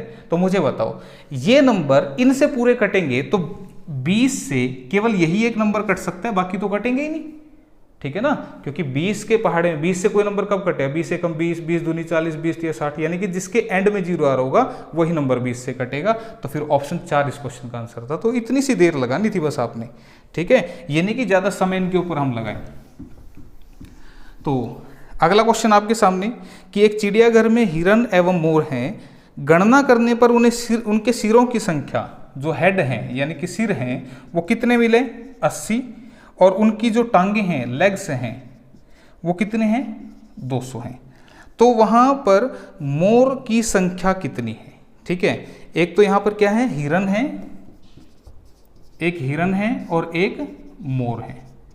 क्लियर है भाई? बात समझ में आ रही है? अब देखो ये कितना आसान क्वेश्चन होगा। मुझे एक बात बताओ यार, हिरन के कितने पैर होते हैं? 4 पैर। और मोर के कितने होते हैं? 2 पैर। ठीक है, मैंने किसकी बात की है? लेग्स की बात की है, पैर की बात की है। हिरन के 4, मोर के 2। ठीक है, अच्छा अगर मैं कहूं हिरन के कितने सिर और मोर के कितने सिर, तो जवाब होगा 1। इसका भी एक सिर होता है, इसका भी एक सिर होता है। क्लियर? तो 80 सिर ऐसे हैं यानी कि जिनके 2 पैर तो लगे ही लगे होते हैं, चाहे वो मोर का है चाहे वो हिरन का है। फर्क कहाँ है? हिरन के 2 पैर एक्स्ट्रा होते हैं। तो आप इस क्वेश्चन को कैसे करेंगे, जो भी क्वेश्चन में सिर दे रखे हैं वो कितने दे रखे हैं? 80 दे रखे हैं। इस 80 को 2 से मल्टीप्लाई कर दो, कितना आ गया? 160 आ गया। क्लियर है? 160 आ गया। तो इसका मतलब अगर 80 सिरों के मैं 2-2 पैर लगा दूं तो मेरे 160 पैर लग जाएंगे 80 सिरों के।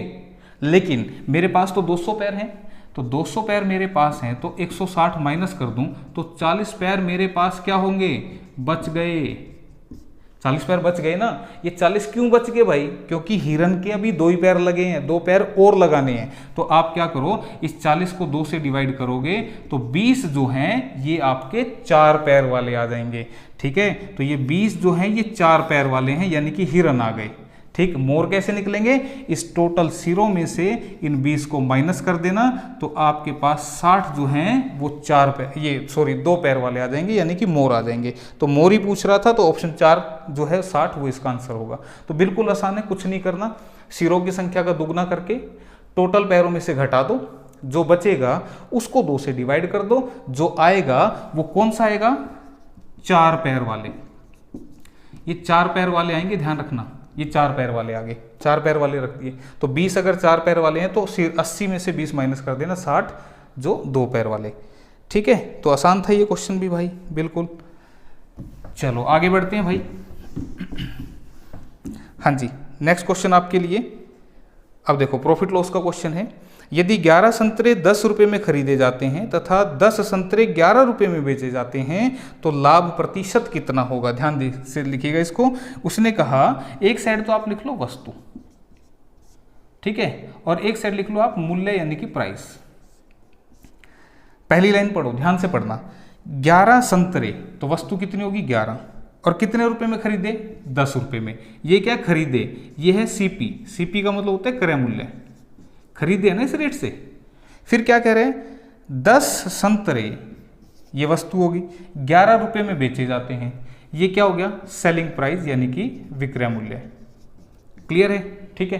तो उसने पूछा कि इसमें लाभ या हानि का प्रतिशत बताओ। तो बस कुछ नहीं करना, बिल्कुल आसान सा तरीका है। इसकी यहाँ गुणा कर देना, 10 दाएं कितना बन गया? 100। इसकी यहाँ गुणा कर देना, 11 11 कितना बन गया? 121। तो अब देखो क्या कहूँगा, मैंने कोई चीज़ खरीदी 100 रुपये की और मैंने बेच दी कितने की? 121 रुपये की। तो क्या मैंने 21 रुपये नहीं कमा लिए?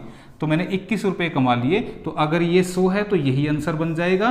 लेकिन बाई चांस अगर ये 100 ना होता तो फिर थोड़ा सा अलग लिखना पड़ता। मैं थोड़ा सा एग्जाम्पल बता देता हूँ। ये अगर खरीदे 100 के और बेचे 21 के, 121 के, तो 21% प्रॉफिट हो गया, सीधा सा आंसर।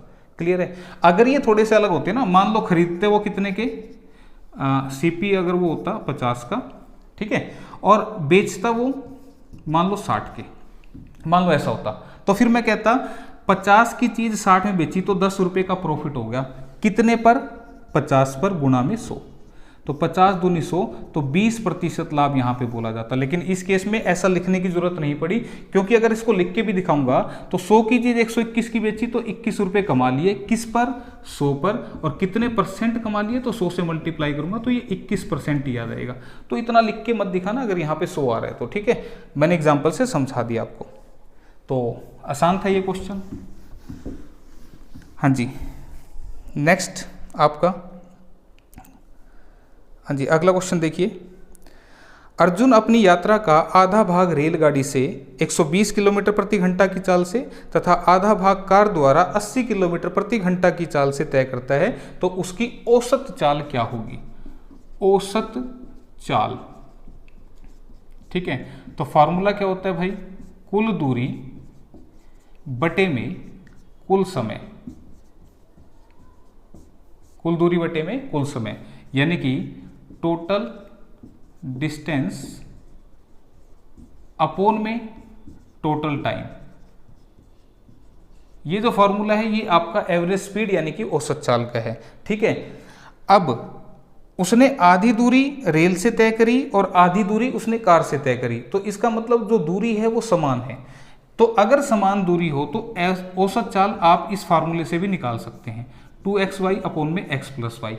यहाँ पे आप x को क्या ले लेना? 120 ले लेना, और y को क्या ले लेना? 80 ले लेना। तो एक तरीका तो ये है भाई औसत चाल का, एवरेज स्पीड का, ठीक है। आप फॉर्मूले में रखना, फॉर्मूला याद रखना पड़ेगा। लेकिन और ज़्यादा फास्ट करूं तो तुम क्या करना भाई, पहली स्पीड कितनी थी? 120 किलोमीटर प्रति घंटा, दूसरी कितनी थी? 80 किलोमीटर प्रति घंटा। तो आप क्या करना, इन दोनों का एलसीएम ले लेना। कैसे लेते हैं? बड़े नंबर का पहाड़ा पढ़ो। 120 एकम 120, इसमें नहीं आता। 120 दूनी 240, इसके पहाड़े में आता है, तो ये 240। ये 240 किलोमीटर क्या है? मैंने कोई दूरी मान दी, ठीक है। डिस्टेंस मेरे पास था नहीं, वो मैंने मान लिया। तो अब मुझे बताओ, तुम 240 किलोमीटर जाना चाहते हो और 120 की स्पीड से जाते हो, तो तुम कितने घंटे में जाओगे? 2 घंटे में। इसको इससे भाग कर दो। 240 80 की स्पीड से जाओगे तो तुम कितने घंटे में जाओगे? 3 घंटे में, ठीक है। तो अब ये लगा दो, एवरेज स्पीड कैसे निकलेगी? कुल दूरी, इस स्पीड से मैं 240 किलोमीटर गया और इस स्पीड से मैं 240 वापस आया, तो कुल दूरी कितनी होगी? 2 गुना 240, 480 किलोमीटर हो गई ना भाई। तुम गए 240 किलोमीटर और वापस आए 240, तो 480 हो गया। तो इसको ऐसे लिख दिया। अब जाने में लगे 2 घंटे और आने में लगे 3 घंटे, तो कुल समय कितना हो गया भाई? 2 और 3 5 घंटे। तो बस 5 से काट दो, 500 के 20, 5 अट्ठे 40, 48 दूनी 96 किलोमीटर प्रति घंटा। तो 96 आपको दिख रहा है ऑप्शन नंबर 3 के अंदर।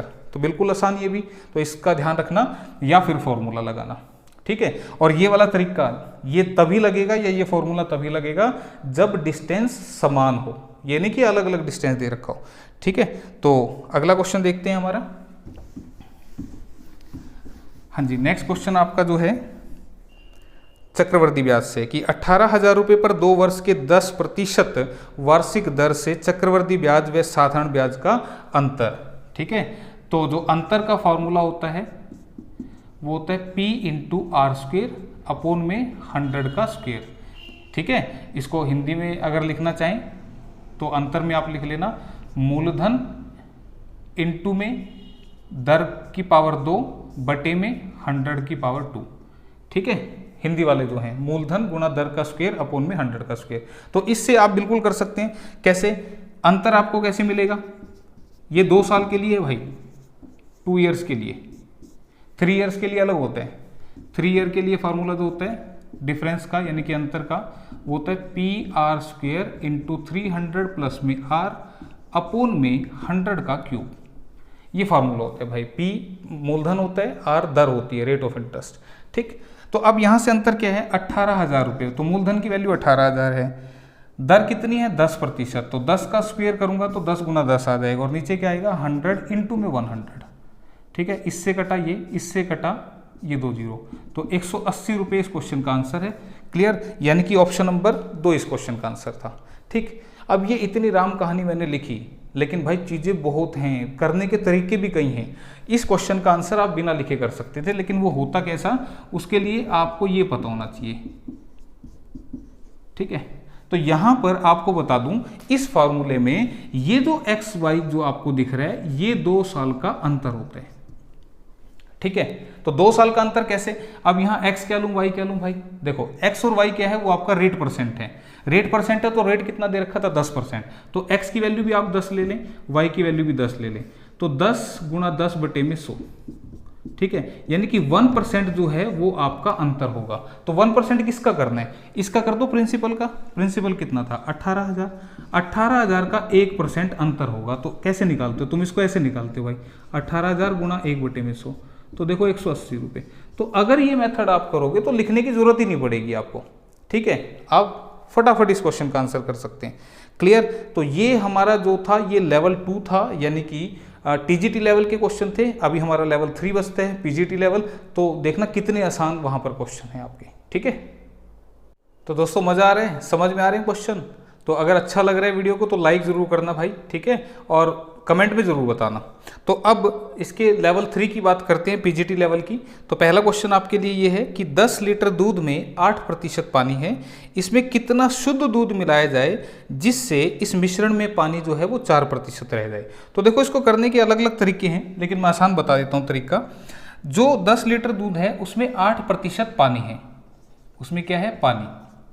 पानी कितना है? 8%। तो फिर दूध कितना होगा?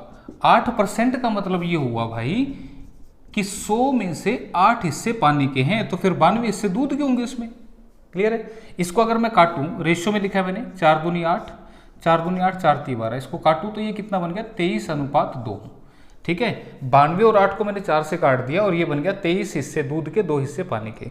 अब उसने कहा इसमें कितना शुद्ध दूध मिलाया जाए जिससे मिश्रण में पानी 4% रह जाए। तो 4% यानी कि 100 में से 4 हिस्से ये रहेगा, तो फिर 96 हिस्से इसके रहेंगे। इसको भी काट दूं तो 4 एकम 4, 4 दूनी 8, 4 चौके 16। तो ये कितना बनेगा भाई? 24:1। यहां तक बात आपको समझ में आ रही है? क्लियर? अब देखो इसका फॉर्मेट क्या होता है।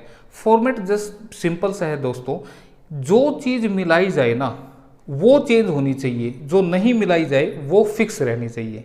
क्या मतलब है मेरी बात का? फिर से सुनो। मान लो एक बैच में 10 बॉयज हैं, ठीक है, और 10 गर्ल्स हैं। एक बैच है उसमें 10 बॉयज और 10 गर्ल्स बैठ के पढ़ रहे हैं। अगर इस बैच के अंदर 5 बॉयज और बिठा दूं तो 5 बॉयज और बिठा देंगे तो ये 15 हो जाएंगे।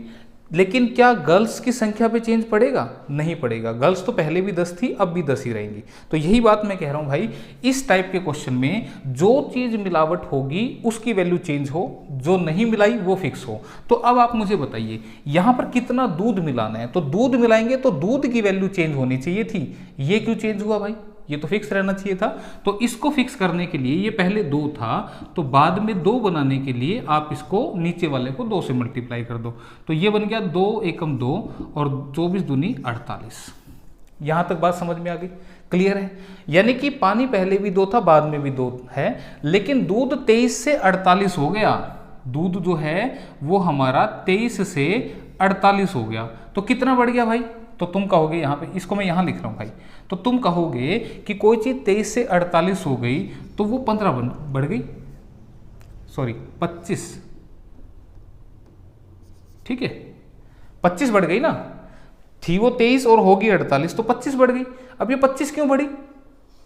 ठीक, ये 25 क्यों बढ़ गई? क्योंकि हमने इसमें मिलावट की है ना भाई दूध की, तो हमें इस 25 की वैल्यू को निकालना है। अब वो कैसे निकालेंगे? देखो, उसने कहा 10 लीटर दूध है टोटल, 10 लीटर दूध में 8% पानी है, तो टोटल शुरुआत में कितना था? ये था, ये कितना है? 25, तो 25 की वैल्यू क्वेश्चन में 10 लीटर है, तो 25 की वैल्यू क्वेश्चन में कितनी दे रखी है? 10 लीटर दे रखी है। तो वो क्या पूछना चाह रहा था? यही पूछना चाह रहा था और यही आंसर आ गया, तो ये आंसर आ गया हमारा। क्लियर? तो 10 लीटर इस क्वेश्चन के लिए आंसर होगा। ये बात समझ में आई भाई? क्लियर? फिर से एक बार देख लीजिए इसको। मैंने कहा जो चीज़ नहीं मिलाई जाए उसको फिक्स करना है, मल्टीप्लाई करके करें जैसे मर्जी करें, लेकिन जो चीज़ मिलाई गई है वो चेंज हो रही है। तो यहाँ पर ये पहले दूध 23 था, अब 48 हो गया, तो कितना बढ़ गया? 25 बढ़ गया ना। तो ये 25 किसके बराबर होगा? इसको फाइंड आउट निकालना है। अब इसको कैसे फाइंड आउट करोगे? क्वेश्चन में शुरुआत में 10 लीटर दे रखा था, तो इसके हिसाब से 23 और 2 25 लीटर की वैल्यू 10 है, यानी कि 25 हिस्से जो हैं वो 10 के बराबर है, और 25 की ही वैल्यू निकालनी थी, तो 10 ही लीटर इसका आंसर रहेगा। तो ऑप्शन 3 जो है वो इस क्वेश्चन के लिए आंसर रहेगी। ठीक है, तो फर्स्ट क्वेश्चन था ये आपका। अगला क्वेश्चन देखिएगा, नेक्स्ट क्वेश्चन देखिए। एक नाव निश्चित दूरी को अनुप्रवाह में, अनुप्रवाह मतलब होता है डाउनस्ट्रीम, यानी कि जहां पे जिस दिशा में पानी बह रहा है, आधे घंटे में तय करती है, जबकि उसी दूरी को वापसी में 1.5 घंटे में तय करती है, वापस आ रही है। तो यदि नदी 5 किलोमीटर प्रति घंटा की गति से बहती है तो स्थिर पानी में नाव की गति क्या होगी? अब देखो, क्वेश्चन में मैं x लूंगा, नाव की गति को, x में क्या लूंगा? नाव की चाल को लूंगा, y क्या लूंगा? मैं पानी की चाल को लूंगा। क्लियर है? ठीक है, तो 3 चीजें होती है हमारे पास, एक समय होता है, एक दूरी होती है और एक चाल होती है। ठीक है, तो यहां से ट्रिक कैसे बनती है? इस क्वेश्चन में एक चीज फिक्स है, वो क्या है? दूरी। यहां पे क्या है? डिस्टेंस जो है वो फिक्स है। कैसे फिक्स है भाई? नाव जितनी दूर पानी में गई है उतनी ही दूर पानी में वापस भी आई है, तो दूरी क्या है? फिक्स है। तो दूरी का फार्मूला क्या होता है? दूरी का फार्मूला होता है चाल गुना में समय। तो आपने इस चाल गुना समय को लिखना है, जो चीज फिक्स है उसके फार्मूले को लिखना है, मैं जो बोल रहा हूं। ठीक है, तो चाल गुना समय, जाते हुए भी चाल गुना समय करो, आते हुए भी चाल गुना समय करो। अब मुझे बताओ, अगर कोई चीज, नाव जो है वो पानी की डायरेक्शन में जाएगी तो दोनों चाल कैसी हो जाएंगी? प्लस हो जाएंगी। क्लियर? और अगर नाव पानी के अपोजिट डायरेक्शन में आएगी तो चाल कैसी हो जाएगी? माइनस हो जाएगी। क्लियर? ये जाने की चाल, ये आने की चाल। अब चाल के साथ समय की गुणा करने, जाने में कितना लगा था? आधा घंटा, और आने में कितना लगा? 1.5 घंटा। 1.5 घंटे को 3/2 लिख देना, और इन दोनों को आपने बराबर रखना है। क्लियर? बस इस तरह से सोल्व करना था अब इसको। अब एक चीज और दे रखी है, नदी की चाल 5 किलोमीटर प्रति घंटा, y की वैल्यू क्या है? 5। तो अब सोल्व करते हैं इसको। तो देखो, 2 से 2 कट गया भाई।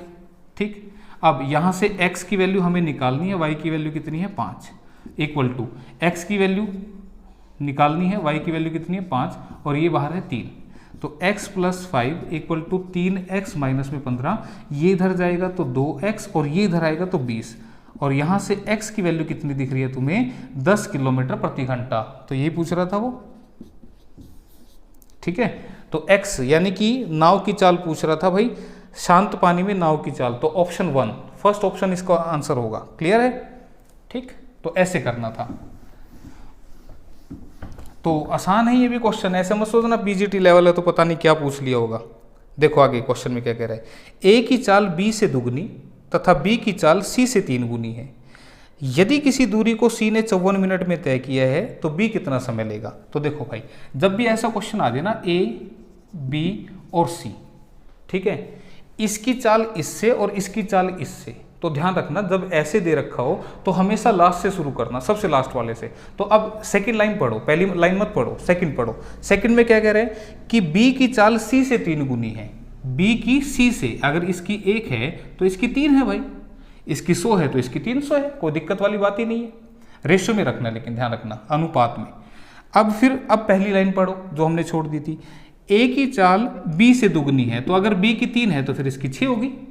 क्लियर है ये बात? ये क्या है भाई?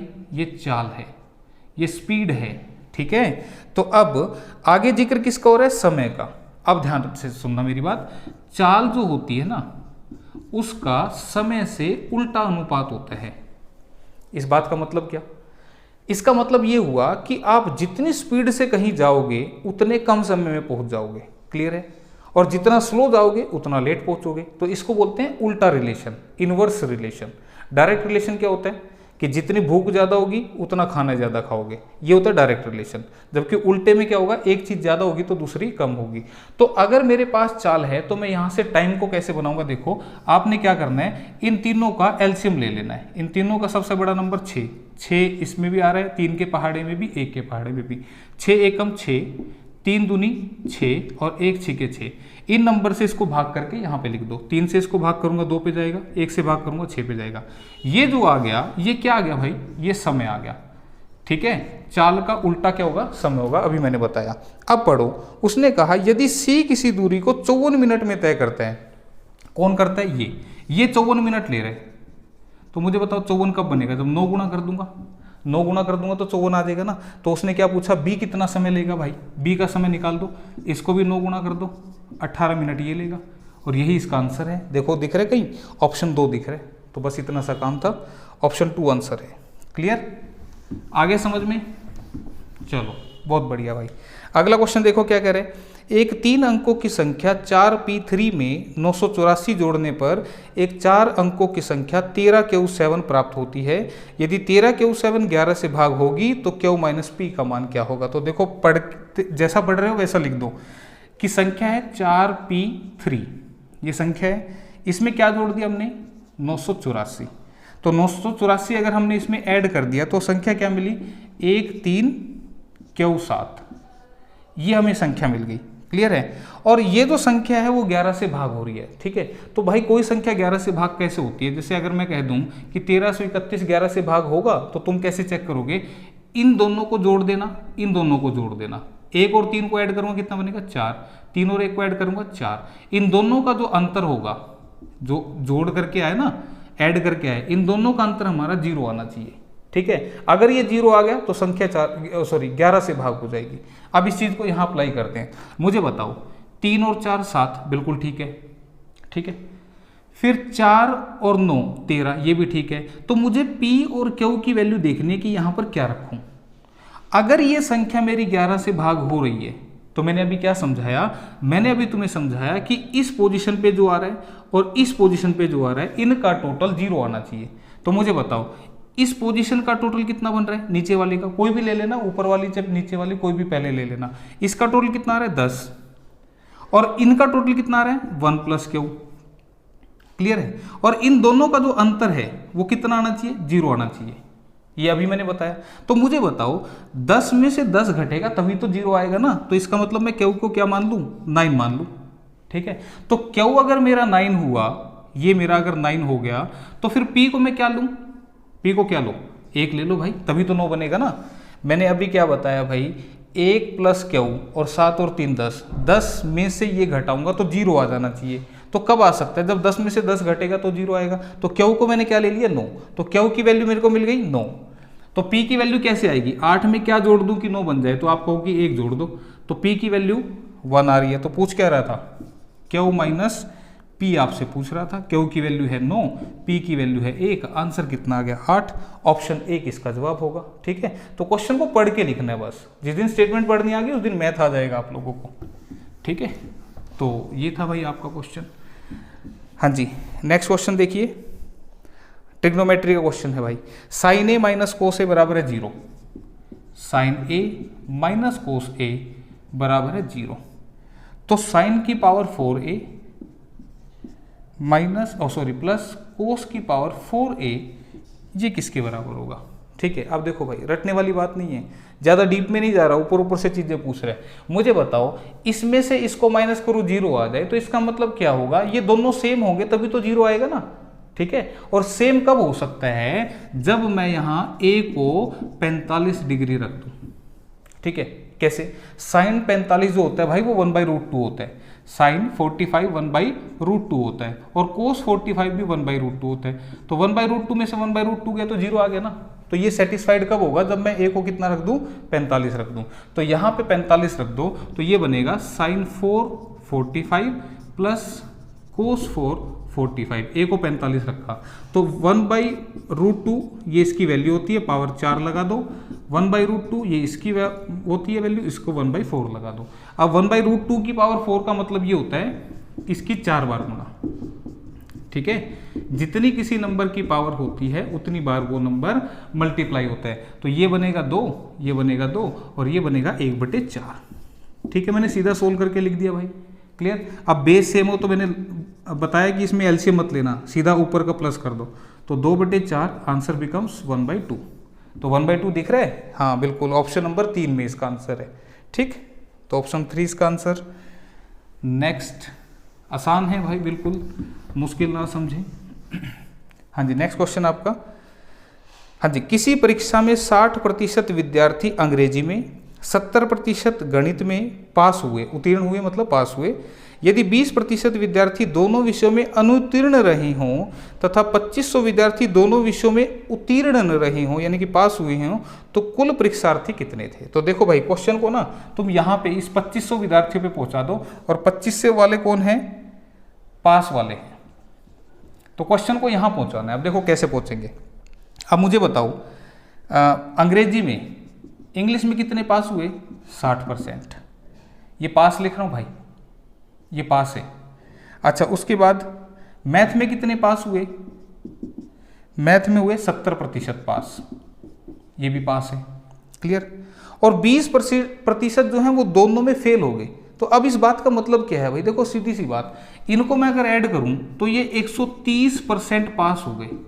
अब इसे 130% का पास का मतलब पता है क्या बना, देखो 130% होता है 130/100। इसका मतलब ये हुआ कि 100 बच्चों के पेपर में 130 बच्चे पास हो गए।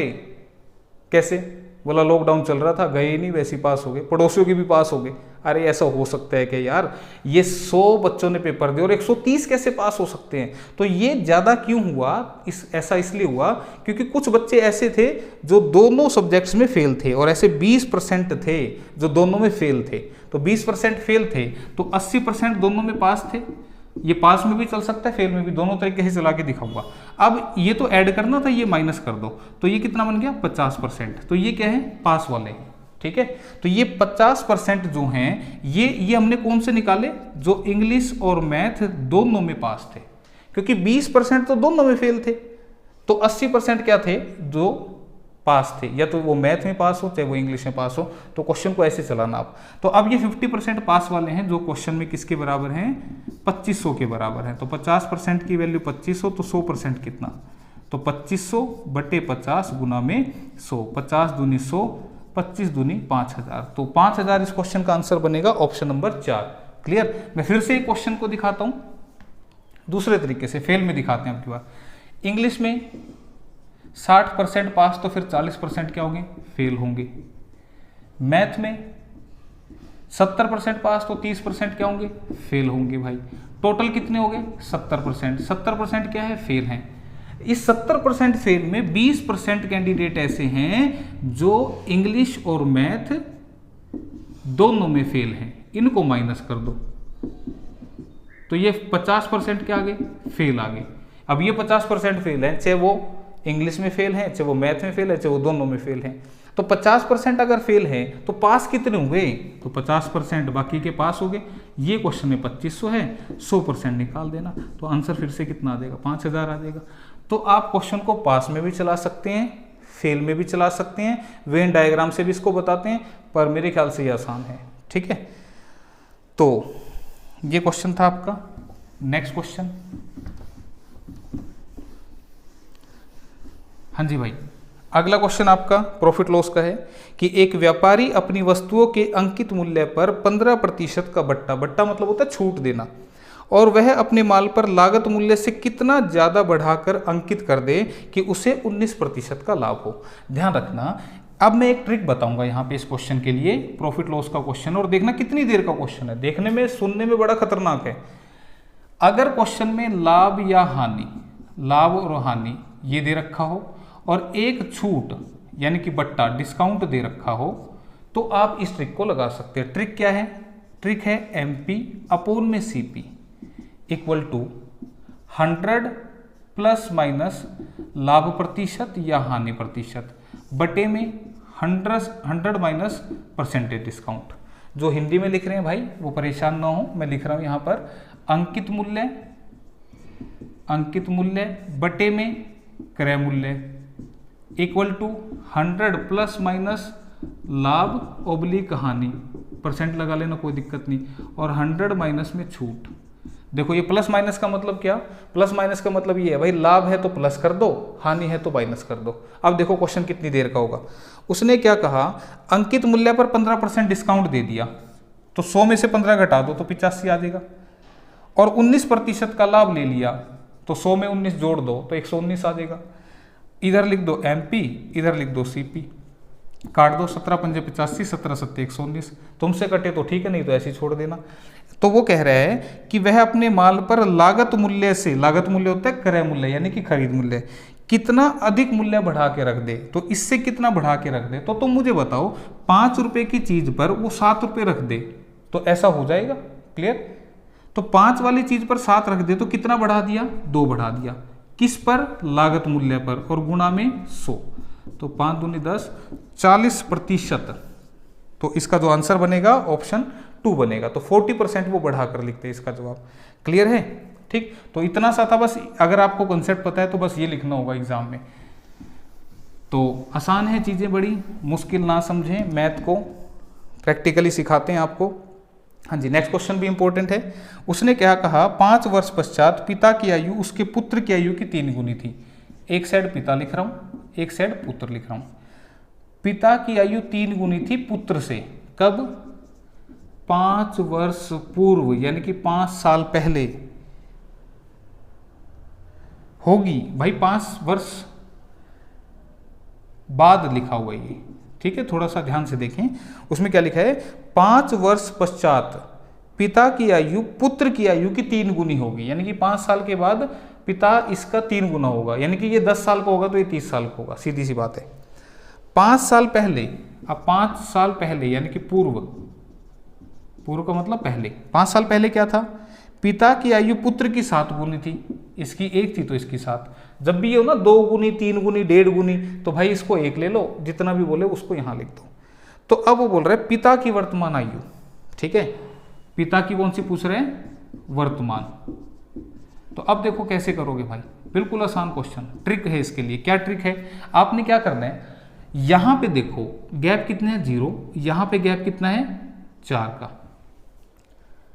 अब मैं क्या समझाना चाह रहा हूं, मुझे बताओ आज से 3 साल बाद मेरी उम्र भी 3 साल बढ़ेगी और आपकी उम्र भी 3 साल बढ़ जाएगी, ऐसे ही होगा। आज से 5 साल पहले क्या था, मैं भी 5 साल छोटा था, आप भी 5 साल छोटे थे, तो यहां पर इस टाइम पीरियड से ये गैप जो है वो सेम आना चाहिए था, पर ये गैप अलग अलग है। तो इस गैप को इक्वल करने की ट्रिक क्या है भाई, देखो इस नीचे वाले 7 और 1 का अंतर कितना है, 6, इसको यहां मल्टीप्लाई कर देना भाई, ठीक है। इस ऊपर वाले का अंतर कितना है, 2, इसको नीचे मल्टीप्लाई कर देना। 3 और 1 का अंतर यहाँ, 7 और 1 का अंतर यहाँ। अब ये कितना बन गया, 6 3 18, 6 एकम 6, 2 7 14, 2 एकम 2। क्लियर? अब देखो 18 और 14 में 4 साल का अंतर, 6 और 2 में भी 4 साल का अंतर, ये गैप जो है इक्वल हो गया। क्यों? क्योंकि सेम टाइम गैप पे उम्र में सेम चेंज आता है, आपके और आपके बच्चे या जो भी कुछ है, आपके फादर मदर, उम्र में गैप सेम आएगा। तो 4 का गैप, तो आपने हर क्वेश्चन में ऐसे सेव कर लेना है, सेम करके। अब देखो ये 4 का गैप किसने पैदा किया, 4 का गैप इस टाइम पीरियड ने पैदा किया। तो ये टाइम पीरियड कितना है, 5 साल बाद और 5 साल पहले। तो मुझे बताओ 5 साल बाद और 5 साल पहले, तो 10 साल का गैप हो गया ना। तो ये जो 4 का गैप है ये क्वेश्चन में 10 साल के बराबर है। क्लियर है? ठीक है। अब कहीं से भी किसी की वैल्यू निकाल लो, हमने पिता की उम्र निकालनी है, तुम 18 से निकाल लो चाहे 14 से निकाल लो, किसी से भी निकाल लेना, आंसर आ जाएगा।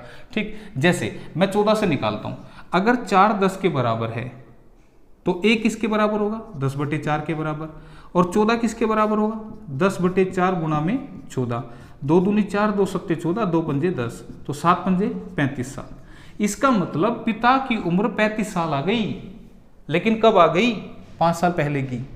ठीक है। इधर 18 की निकालता तो 5 साल बाद की उम्र आ जाएगी। तो मुझे एक बात बताओ, अगर 5 साल पहले कोई 35 का था तो आज कितने का होगा? इसमें 5 साल और जोड़ दो तो 40 साल इस क्वेश्चन का आंसर बन जाएगा भाई।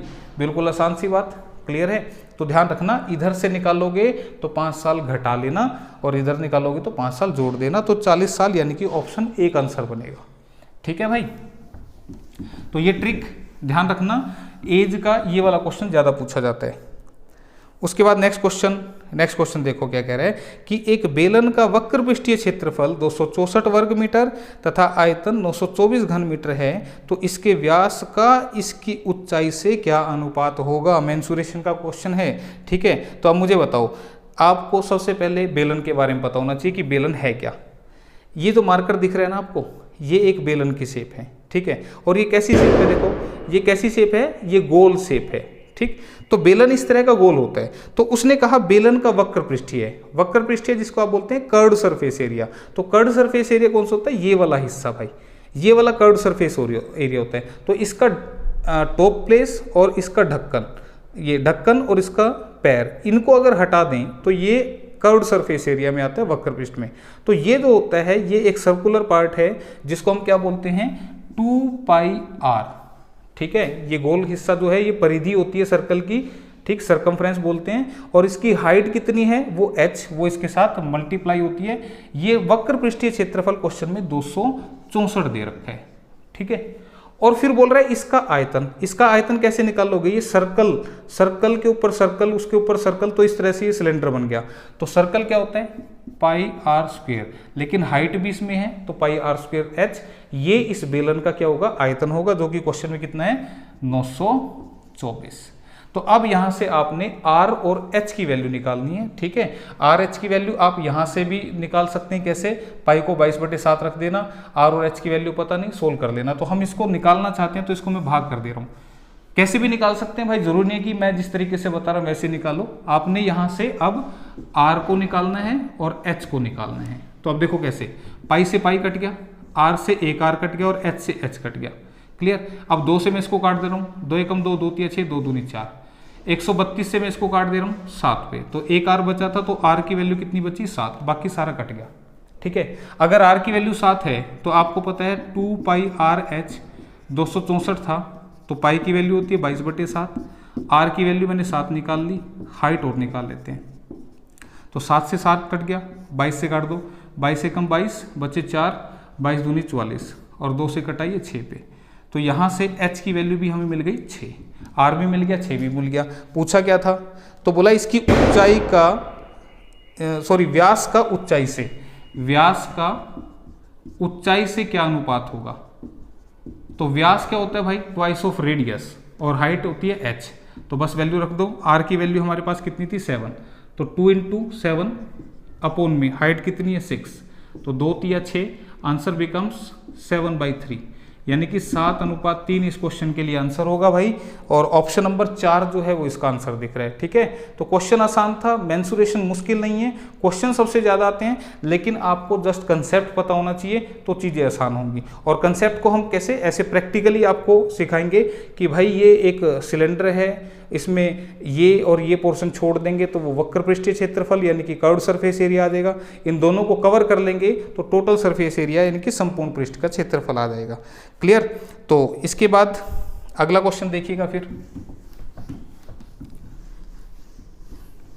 ठीक, क्वेश्चन ये है कि यदि ताजे अंगूर में 95% पानी होता है और सूखे अंगूर में 5% पानी होता है, तो 400 ग्राम सूखे अंगूर प्राप्त करने के लिए कितने किलोग्राम ताजा अंगूर चाहिएगा? तो देखो एक लाइन का क्वेश्चन, ध्यान रखना, कंपेयर उस चीज से करना जो चेंज नहीं हो रही। यहाँ पर पहले पानी 95% था और बाद में 5% हो गया, तो पानी तो चेंज हो रहा है।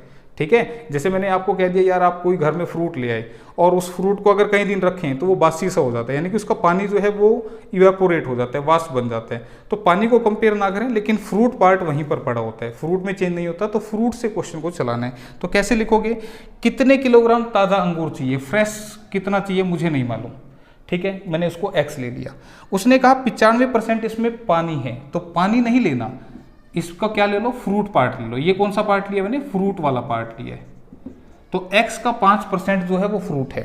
फिर उसने क्या कहा, जब वो सूखा हो जाता है तो उसमें 5% पानी है। तो इसको बता दूं कि सूखे में 5% पानी है, तो 5% पानी है तो फ्रूट कितना होगा 95%। Again this is fruit, compare उससे करना जो फिक्स है।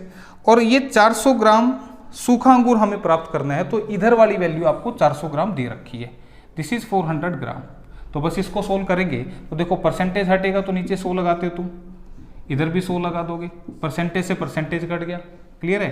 5 से इसको काट दो, 19 पे कट गया। x की वैल्यू कितनी आ गई 19 चौके 7600 ग्राम आ गई। लेकिन आंसर किलोग्राम में पूछ रहे हैं तो इसको 1000 से डिवाइड कर दो भाई, 1000 से डिवाइड कर देंगे तो ये आ जाएगा 7.6 किलोग्राम। तो बस इतनी सी देर का क्वेश्चन था। तो दो तरह से क्वेश्चन पूछा जा सकता, या तो ये पूछता या ये पूछता कि 100 किलोग्राम से कितना सूखा फ्रूट मिल सकता है, ये भी पूछ सकता था। तो फिर इधर मैं 100 रख देता, इसको x मान लेता। तो भाई दोनों तरीके से क्वेश्चन आ सकता है ये, क्लियर। तो ये क्वेश्चन था आपका। तो एक लास्ट क्वेश्चन और देख लेते हैं जल्दी से। क्वेश्चन क्या कह रहे हैं कि एक व्यक्ति P स्थान से Q स्थान के लिए 5 बजे रवाना हुआ और 9 बजे वहां पर पहुंच गया। दूसरा व्यक्ति उसी रास्ते पर Q से P के लिए 6 बजे रवाना हुआ और 10 बजे पहुंच गया, तो वो एक दूसरे से कितने बजे मिलेंगे। तो देखो बिल्कुल आसान, एक आदमी P से गया Q के लिए और दूसरा आया Q से P के लिए। पहले वाला 5 बजे चला था भाई और पहुंचा कितने बजे 9 बजे। दूसरे वाला चला था कितने बजे 6 बजे और पहुंचा कितने 10 बजे। तो बस अब देखो इस वाले को कितने घंटे लग रहे हैं 4 घंटे लग रहे हैं, इस वाले को भी कितने लग रहे हैं 4 घंटे, क्लियर है। अब मैं क्या करूं, इन दोनों का एलसीएम ले लेता हूं, ठीक है। या एक काम करो, मैंने अभी तुम्हें पीछे क्वेश्चन में बताया था कि स्पीड को उल्टा कर दे तो टाइम आ जाएगा और टाइम को उल्टा कर दो तो स्पीड आ जाएगी। ये 4 को इधर लिख दो, सेम है ना इसलिए पता नहीं लगेगा तुम्हें। इस 4 को इधर लिख दो। अगर ये अलग अलग होते ना तो फिर तुम्हें ऐसा पता लगता, महसूस होता। ये कैसे लिखना होता है मैं फिर बता रहा हूँ। मान लो यहाँ पे 3 होता तो ये 3 इधर चला जाता और ये वाला 4 इधर आ जाता। अब इसकी और इसकी गुणा कर दो, चाल गुना में समय, ये क्या देगा डिस्टेंस देगा। तो 4 चौके 16 किलोमीटर, ये आ गई दूरी। तो देखो मेरे पास केवल टाइम था, टाइम को उल्टा करके मैंने क्या बना ली स्पीड बना ली, और स्पीड से फिर मैंने क्या बना ली दूरी बना ली, ठीक है, डिस्टेंस बना लिया। ये डिस्टेंस हो गया, क्लियर। इसका मतलब मैंने मान दिया कि यहां से यहां के बीच का जो डिस्टेंस है वो 16 किलोमीटर है, क्लियर है। अब 5 बजे कोई बंदा चल रहा है, ठीक, 5 बजे चला और अगर इधर से बंदा 6 बजे चल रहा है तो 1 घंटे तक वो अकेला चलेगा। तो 1 घंटे में 4 की स्पीड से 1 घंटे में वो 4 किलोमीटर दूरी तय कर लेगा। इसका मतलब ये हुआ, मैं यहां से समझा दे रहा हूं, 1 घंटे में वो 4 किलोमीटर तय कर लेगा। रहेगी कितनी 12 किलोमीटर, क्लियर। अब ये 12 किलोमीटर कवर करनी है, किसने कवर करनी है। अब जैसे ही एक घंटा चल पड़ा था तो 6 बज गए थे, 6 बज गए थे। यहां पे ये 5 बजे चला था और यहां पे ये 6 बज गए और ये तो 6 बजे चला ही है। अब मुझे बताओ 6 बजे इधर से तो ये आ रहा है और उधर से वो आ रहा है, तो दोनों की स्पीड क्या हो जाएगी ऐड हो जाएगी, रिलेटिव स्पीड का कंसेप्ट लगेगा भाई। तो 12 कवर करना है, इधर से ये आ रहा है इधर से आ रहा है, तो 4 इसकी 4 इसकी, तो 8 की स्पीड से ये कवर करेगा, ठीक है। तो समय क्या होगा दूरी बटे में चाल, 4 दूनी 8, 4 × 12, 1.5 घंटा। 1.5 घंटे बाद जब ये ऐसे आ रहे होंगे ना एक दूसरे की तरफ, तो 1.5 घंटे बाद ये एक दूसरे से मिलेंगे। तो मुझे बताओ 6 बजे एक दूसरे की तरफ चले थे, तो 6 बजे के 1.5 घंटे बाद कितने बज रहे होंगे 7:30 बज रहे होंगे, यानी कि 7:30 AM। ऑप्शन नंबर 4 इस क्वेश्चन के लिए आंसर होगी, क्लियर। यही पूछना चाह रहा था, ठीक है। तो दोस्तों क्वेश्चन आसान है, लेकिन हमने क्या किया क्वेश्चन सारे उठा लिए, हर कंसेप्ट का उठा लिया, ठीक है, सिर्फ ये दिखाने के लिए कि यार हम किन तरीके से आप लोगों को समझाते हैं। इनको अगर आप और अच्छे से समझना चाहते हैं तो फिर इनका फिर हम क्या करेंगे, पहले बेसिक्स बताते हैं चैप्टर के हिसाब से, उसके बाद फिर हम क्वेश्चंस को सोल्व कराते हैं, क्लियर। तो भाई ये आज की आपकी क्लास थी। क्लास पसंद आई हो तो ज़रूर कमेंट करके बताना, लाइक करना, ठीक है, और बने रहिए हमारे साथ। और आपको इस तरह की वीडियो चाहिए, इस तरह की क्लासेस चाहिए तो जुड़े हैं हमारे साथ। अचीवर्स ऑनलाइन एकेडमी के साथ आप जुड़ें और क्लासेस को देखें और सक्सेस की तरफ आगे बढ़ें। ठीक है, आज के लिए इतना ही। थैंक यू, धन्यवाद।